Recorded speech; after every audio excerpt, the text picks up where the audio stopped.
आज आसतु बनैबा आरिसा पिठा।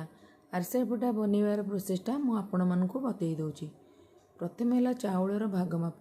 चाउल गुड़, चाउल 1 केजी नेले गुड़ 750, से अनुसार मु 1 कप चाउल नहीं से 1 कप रु कम गुड़ नेली। चाउल को मु 24 घंटा पानी रे बतुराई रखी, तापर छाणीदेली और कपड़ा सुखेवाई फैन तले रखीदेली।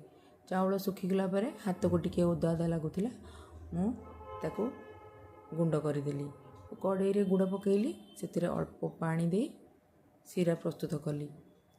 मु से सीरा रे 2 चामच गुआ घी देती और सीरा को पानी रे पकेले हाथ रे जेमती धरी उठेई हबो सेमती हैला परे मु से धीरे धीरे चाउल गुंड पकई जंतनी प्रस्तुत कली।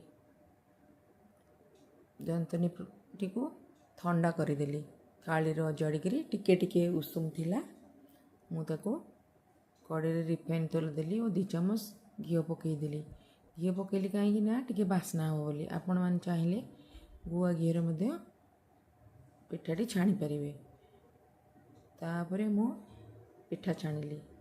पिठाटी भल होइतिला, क्रिस्पी मध्ये होइतिला। आपण माने एमती बनातु, केमती हैला निश्चय जणैबे। देखो केड़े सुंदर पिठा उठिछि।